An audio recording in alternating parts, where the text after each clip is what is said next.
તો એ જે લોન છે એક સરકાર દ્વારા એમને લોન મળે છે, બીજી નાની મંડળીઓ અને સહકારી મંડળીઓથી પણ એ લોકો ધિરાણ કરતા હોય છે બિયારણ માટે, ખાતર માટે, આ તે. હવે એમાં એમને રાહત મળે ને એવી વાત કરી રહ્યા છે.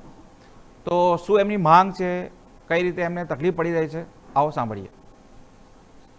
મહારાષ્ટ્ર સરકારે એક મહત્વનો નિર્ણય લીધો છે, એટલે કે મહારાષ્ટ્રના તમામ જે ખેડૂતો છે તેમનું દેવું છે તે માફ કરવાનો નિર્ણય લીધો છે.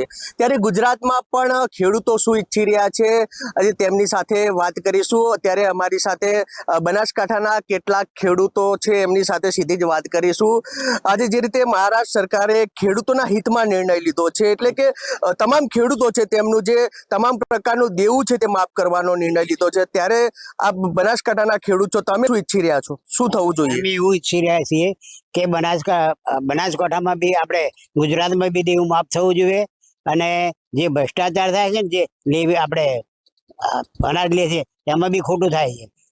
વેપારીઓ માલ વેચે છે, ખેડૂતનો માલ વેચાતો ને લાઈનમાં ઉભા રહે. એટલે દરેક ખેડૂતોનું દેવું, આખા ગુજરાતના ખેડૂતોનું દેવું માફ થવું જોઈએ, મહારાષ્ટ્રમાં થયું એ રીતે.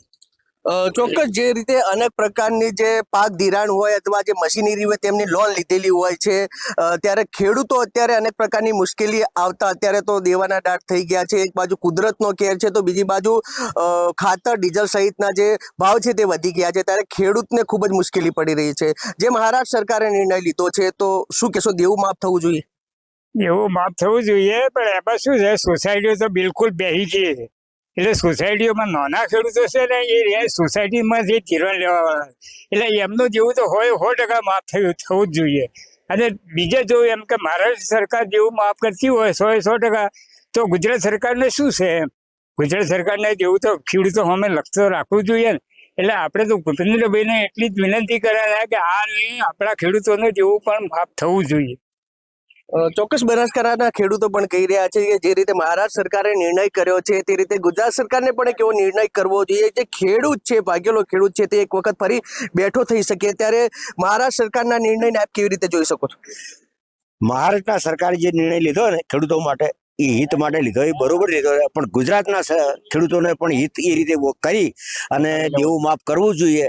અને પરિસ્થિતિ નબળી, વાતાવરણ પલટો ખૂબ ખાય છે, એટલે ખેતી પર નુકસાન ખૂબ થાય મોટું. એટલે ખરી રીતે ગણે ને તો એ રીતે જોતો આ સરકાર પણ અમારો ગુજરાતનો નિર્ણય પણ લેવો જ જોઈએ. શું કહેશો, અત્યારે કેવા પ્રકારની હાલત છે ખેડૂતોની?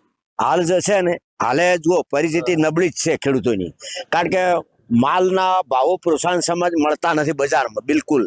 અને ભરાવામાં તો બધા ખેડૂતો સક્ષમ ના હોય ને, એટલે એ 2 મહિના કે 3 મહિના ટકે એવા 3 મહિના જે ટકે એવા તો બધા ખેડૂતો હોય ને. ચોક્કસ જે રીતે અત્યારે તમામ પ્રકારના જે મહારાષ્ટ્ર સરકારે નિર્ણય લીધા છે ખેડૂતોનો દેવું માફ કરવાનું, તમે કેવી રીતે જુઓ છો? હા, માફ કરવું જ જોઈએ ને. અમારા ગુજરાત સરકારને એમાં માફ કરવું જોઈએ. અને અમારા નાના માણસોએ કોઈ લોન ન લીધેલી હોય તો એમની પ્રમાણે જે વળતર આપતા હોય વળતર આપવું જોઈએ. એમાં તો કોઈ નવું નથી. અત્યારે હાલે આ વાવાઝોડામાં તકલીફ આવી, વાવ થરાદમાં અમારે બધું સાફ થઈ ગયું. ખેડૂતોને તો કાયમી કુદરતી આફત તો આવતી જ હોય છે, એટલે આપવું જોઈએ ને. એમાં શું, એમાં કોઈ નવું નથી, એમાં બરાબર હે. ચોક્કસ જે રીતે આ છે બનાસકાંઠાના ખેડૂતો છે તેમનો પણ એક નિર્ણય છે કે જે રીતે મહારાષ્ટ્ર સરકારે જે ખેડૂતોના હિતમાં નિર્ણય લીધો છે, તમામ પ્રકારનું જે દેવું છે તે માફ કરવાનો નિર્ણય લીધો છે. ત્યારે બનાસકાંઠાના ખેડૂતો પણ જણાવી રહ્યા છે જે મહારાષ્ટ્ર સરકારે જે દેવા માફનો નિર્ણય લીધો છે તે બનાસકાંઠામાં સહિત ગુજરાતમાં પણ થવો જરૂરી છે, એવું એના ખેડૂતો છે તે અત્યારે તો હાલમાં જણાવી રહ્યા છે. રતનસિંહ ઠાકોર,